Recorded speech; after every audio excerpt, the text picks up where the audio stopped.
I have kept a logbook every day of my grown life. Weather in the morning, head count of the cattle at noon, and at night whatever fool thing happened that I didn't want to lose. 41 years of small handwriting. And in all of it, there is only one page I have read so many times the pencil has gone silver and ghostly from my thumb.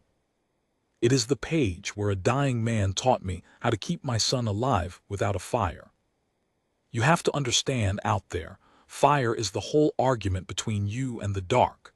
Fire is food, water you can drink, fingers that still bend in the morning. A man who runs out of fire in a January storm is a man writing his own ending. I knew that the way I knew my own name. So when a half-frozen Apache stood in my doorway with snow caked to his lashes and told me, in the few English words he had, that he could keep the boy warm for the whole night and never strike a single flame, I thought he had come to watch us die. I was wrong about almost everything that night, about him, about what mercy costs, about what I was willing to do and to whom.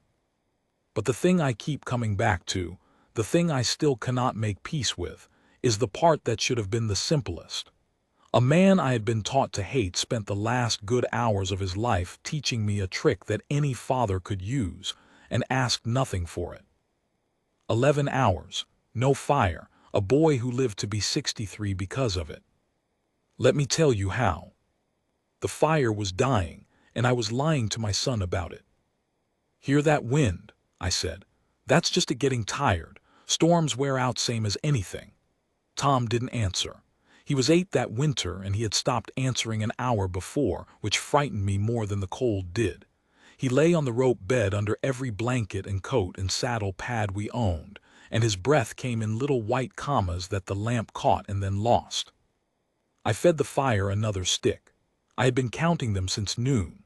There were now 9 sticks of split pine and a handful of cow chips left in the box by the hearth, and the woodpile under the lean-to was buried under a drift taller than I was, and the drift was still climbing. I had gone out at 4 o'clock to dig for it and come back with frost in my mustache in exactly 4 pieces, and my hands had not stopped shaking since. It was the worst storm I had ever seen on that range, and I have seen weather that killed men I knew by their first names. The cold had a texture to it that night. It came under the door and across the floor like water, like a thing with a current, and it pooled around the legs of the bed where my boy was. I had stuffed the gap under the door with my good shirt. It didn't matter. The cold found the shirt and went around it and came up through the puncheon floor besides, through the gaps in the logs where the chinking had cracked out in the autumn, and I had told myself I'd see to it before the snows. I had not seen to it. That is the sentence I have written in my logbook the most times in different words across 40 years. I had not seen to it. My wife, Ada, had been dead 19 months, and a man alone with a ranch and a child does not get to every cracked thing in the wall, and tells himself the storms will be kind, and they are kind, right up until the year they are not. So I sat on the floor by the bed and I held my son's hand inside both of mine, which were not warm enough to do him any good, and I listened to the fire eat my last sticks of pine, and I did the arithmetic that every cattleman does in his sleep. 9 sticks. Maybe 2 hours of real heat if I starved it. After that, the chips, which burn fast and ugly and don't throw much. After that, the furniture, the one chair Ada had carried out from Missouri, the table, the box the lamp sat on.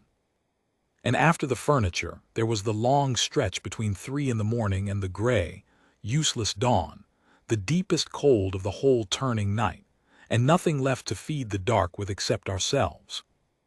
I want to be honest about what I was thinking, because the man I am now is ashamed of it, and the man I was that night was past shame. I was thinking that if it came down to it, I would lie against my son and put every blanket over the both of us, and we would either be alive at first light or we would not. And there was a small, cowardly, animal part of me that had already half decided the second thing was likely and was already grieving, and the grief felt almost like rest. That was when the dog started up. We had a yellow bitch named Posy who slept inside in weather like that and who did not bark at storms, having more sense than to argue with the sky. But she came up off the floor stiff-legged and put her nose to the door and made a low sound I felt in my teeth. Not the wind. The wind doesn't make a dog's hackles stand. Something out there in the white. I got the rifle down off the pegs. My hands were so cold I had to look at them to be sure they had taken hold of it. I am not a brave man. I want that written plain. I am a careful one. And the careful thing in that country, at night, with a dog growling, was to assume the worst and have iron in your hands when it came through the door. The knock when it came was almost gentle. 3 soft strikes. Then a pause. Then 3 more slower, like a man who is using the last of what he has to do a thing politely. I should have been suspicious of the politeness. A wolf doesn't knock, but a wolf that night would have been the simpler problem. I cracked the door against my boot, and the storm came in like it had been waiting at the keyhole. And in the lamplight, hunched against the frame with the snow piling on his shoulders faster than it could melt, was an Apache man. I knew what he was before I knew anything else about him. The cut of him, the long hair frozen into ropes, the cloth wrapped around his calves over the moccasins, packed white with ice. He had a rifle too, slung, but his hands were nowhere near it. His hands were pressed flat against his own chest, inside a blanket coat, the way you hold a thing you are trying not to lose. I want to tell you I felt only fear. That would be cleaner. But I had been raised on a particular kind of story, the kind everyone in that territory was raised on, where men like the one in my doorway were the reason you bolted the door and slept light and kept the rifle loaded. And that story stood up in me all at once, full grown, and put my finger inside the trigger guard. He looked at the rifle. He looked at it the way a tired man looks at one more hill. Then he looked past it, past me, at the bed in the corner, at the small heap of blankets with a boy somewhere under them, and something moved across his face that I did not have a name for then and would spend a long time learning. "Boy," he said, the English came out cracked, his lips barely working in the cold. "Your boy sick." I did not answer. The wind howled in the gap the open door made, and I felt the heat of the room going out past my shoulders into the night. The precious heat. My 9 sticks of pine turning to nothing in the dark. And still I stood there with the rifle up like a fool because I did not know what else a man was supposed to do. He took one hand off his own chest, slow, palm out, no threat in it, and he said the thing I have turned over 10,000 times. "No fire," he said. He pointed at my hearth, at the small failing orange of it, and shook his head. Then he pointed at my boy and held the flat of his hand out level and steady, like a board, like a promise. "I keep him warm, all the night, no fire." He paused. The snow built on his hair. "You let me in, I show you." And God help me, I laughed. It came out of me wrong. A single bark. The laugh of a man at the end of his rope being offered a longer rope by a stranger he's been told his whole life will hang him with it. "No fire," I said.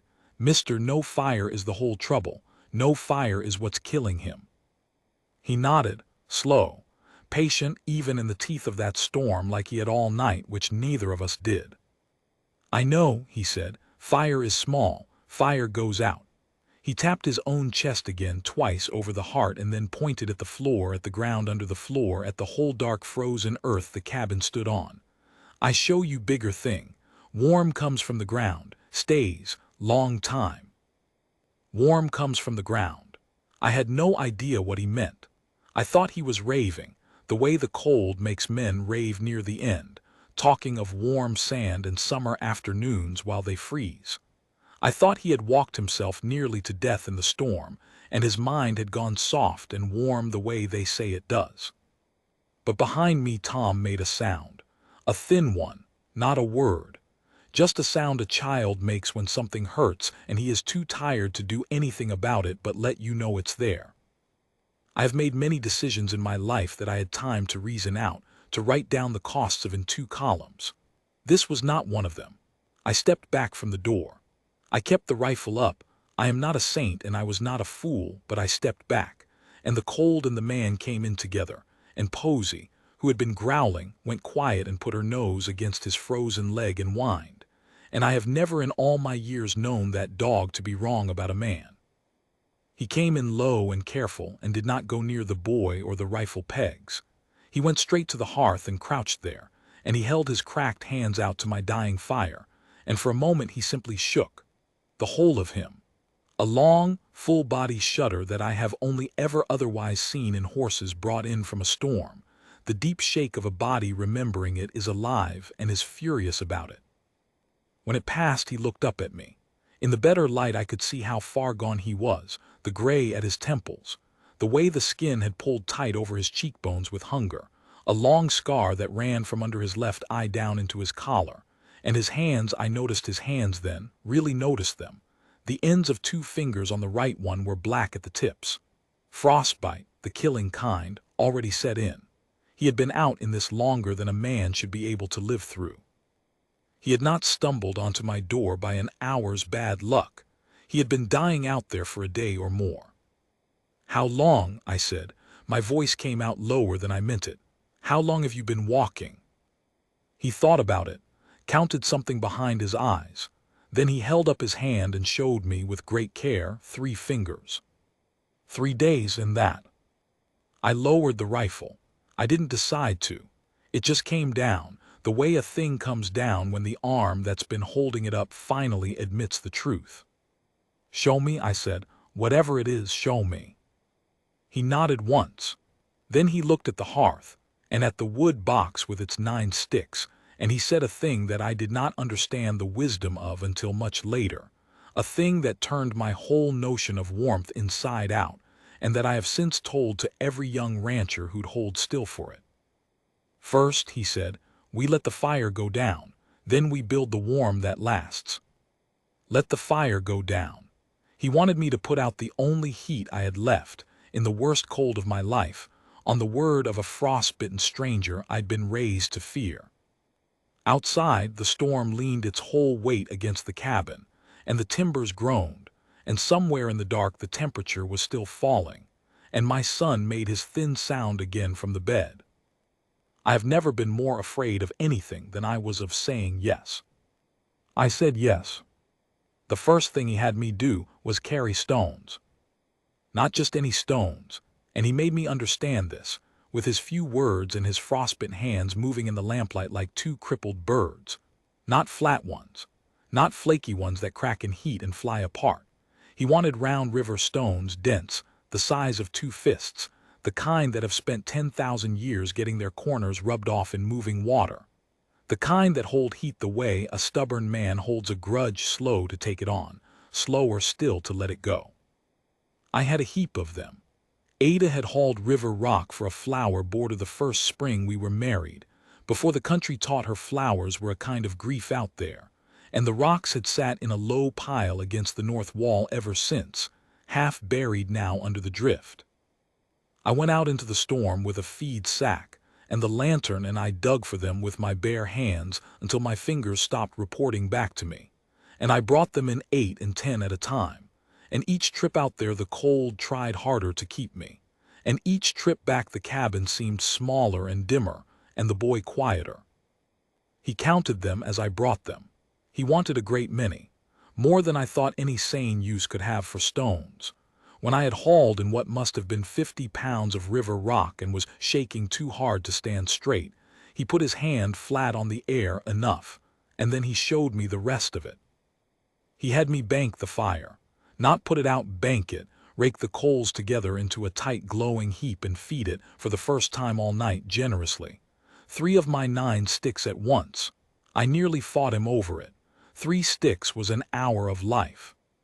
But he laid the stones into the coals, nested them right down in the heart of the fire, packed close, and he made me see what he was doing with a patience that must have cost him everything, because he was dying while he taught me, and he never once let it show in the lesson. "Fire is fast," he said. He held his hand near the flame, then snatched it back. "Quick warm, quick gone." Then he laid his palm gently, this man with the dead black fingertips, on one of the stones already sitting in the coals, just for a second. Stone is slow, slow to take, slow to give. He pointed at the boy. "All night. Slow, that is what he needs, not fast warm, long warm. While the stones heated, and it took a long time, near 2 hours, the longest 2 hours, the fire burning down my reserves while the rocks did nothing I could see. He set me to the second part of it, and this was the part the title of my old logbook page belongs to. This was the upgrade. He had me pull the rope bed away from the wall and into the center of the room. Then he had me dig. Right through the puncheon floor where the planks gapped worst, into the frozen dirt beneath. It was like cutting stone, that ground. He helped where he could, but he had no strength left, and we both knew it, so it was mostly me, on my knees with the fire iron and an old hatchet, chopping out a shallow pit the length and width of the bed, maybe a foot deep, while he knelt beside me and pulled the broken dirt away with his ruined hands and never once complained. I learned more about him in that digging than in any talking. I learned he had a way of resting that wasn't quitting. He'd go still for 10 breaths, eyes closed, and then come back to it. I learned he flinched when the wind found a new crack and screamed through it, not in fear, but in the way a man flinches who has been hunted, who reads every change in the world as a thing that might be coming for him. And I learned, when I caught his face in the lamplight while he thought I wasn't looking, that he was grieving something.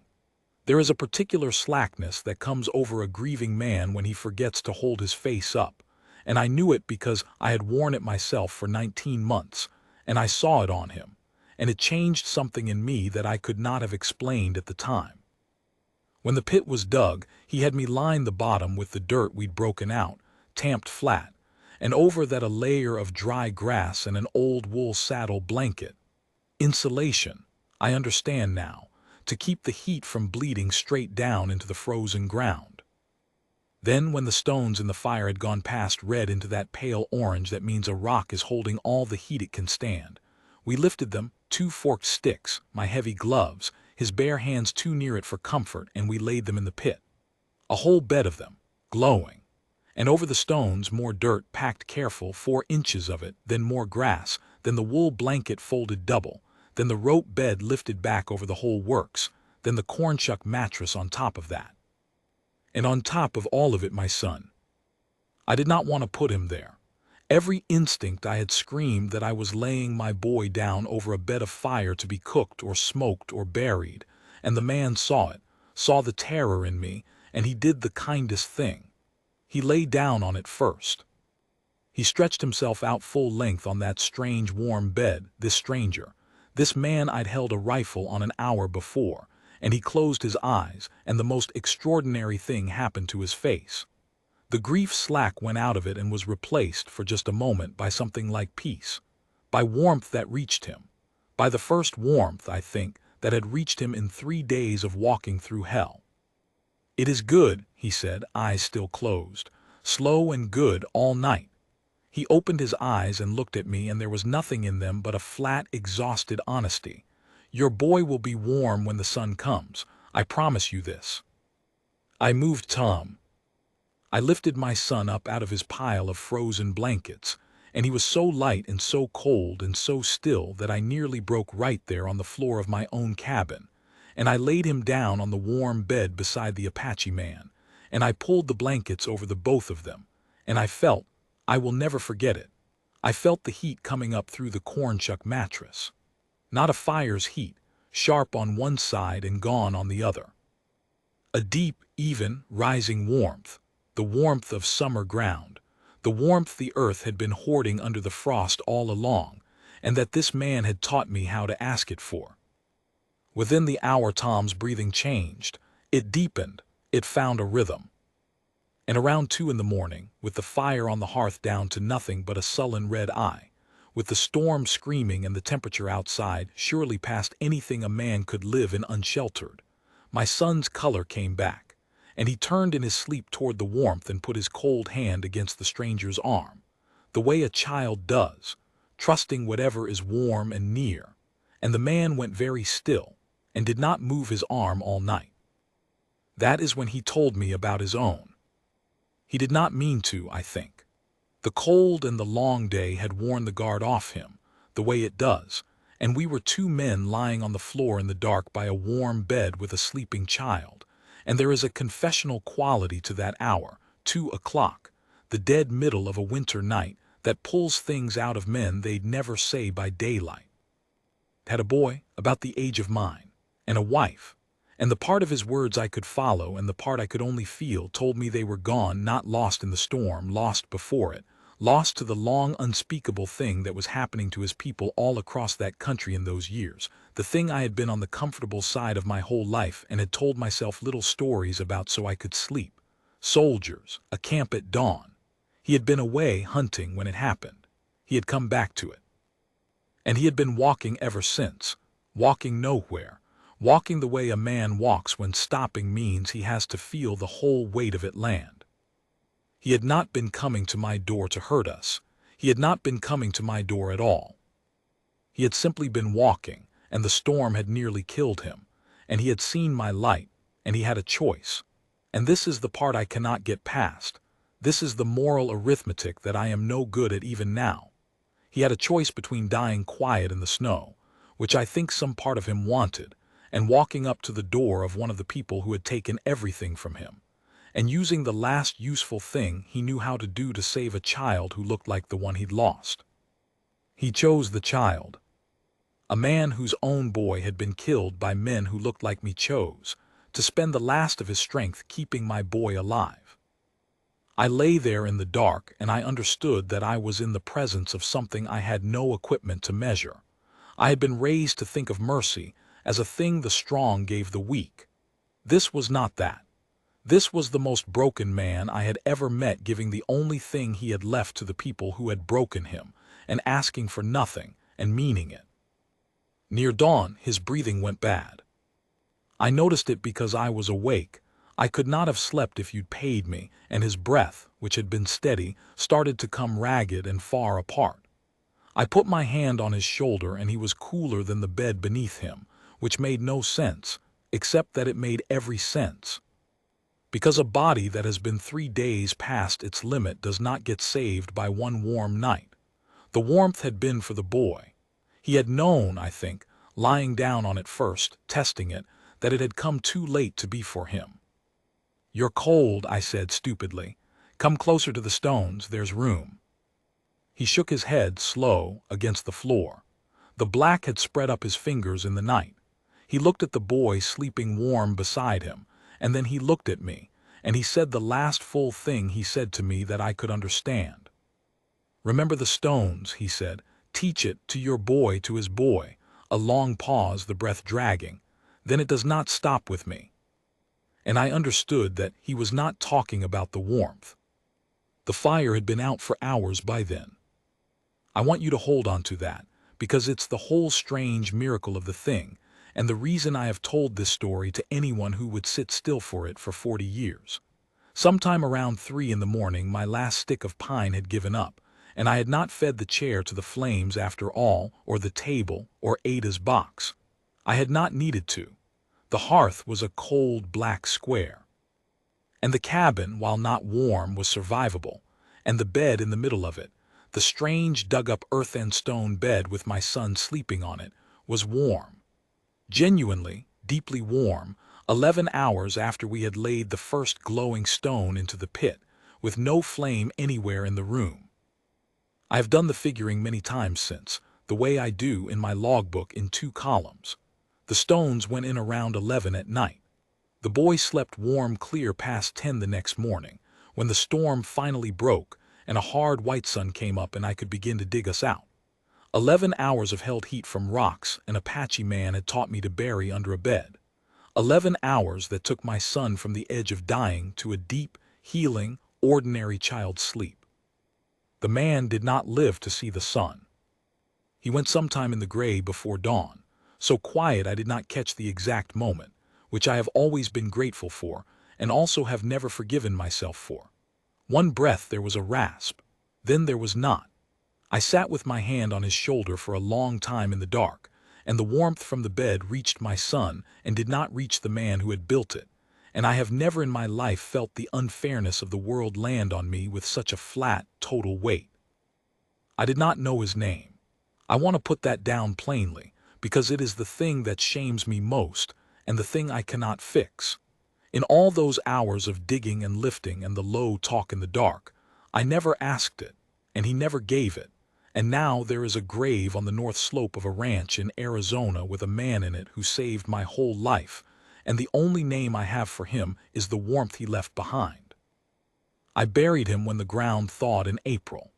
It took me 3 days to dig it, because I would not let myself rush it, and because every time I struck the spade into the earth I thought about him on his knees pulling broken dirt away with his black-fingered hands so my boy could live, and I had to stop and put my forehead against the spade handle and breathe.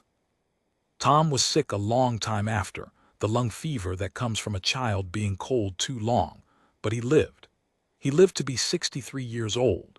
He died in a bed in California with his own grandchildren in the next room, an old man with a soft belly and a good laugh, and he had spent his whole long, warm life never knowing he owed it to a stranger who'd had 3 days left in him, and gave one of them away. I told him when he was old enough. I told him about the stones and the digging and the man with no name.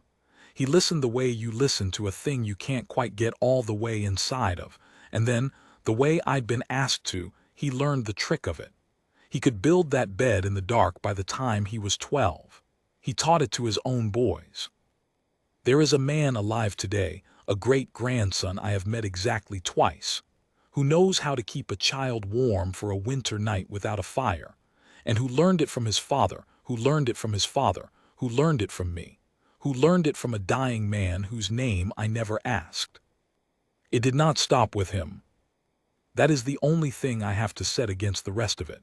The arithmetic does not balance. It will never balance. I put a rifle in a freezing man's face, and he gave me my son's whole life, and I gave him a hole in the north slope and a name I made up so I'd have something to carve. 2 columns, and one of them is so much heavier than the other that the table tips. But the warmth went forward, that much went forward. I have read that old logbook page so many times the pencil's gone to silver. I keep meaning to write more on it, to set down everything I have just told you, so that when I am gone it is somewhere a man can find it.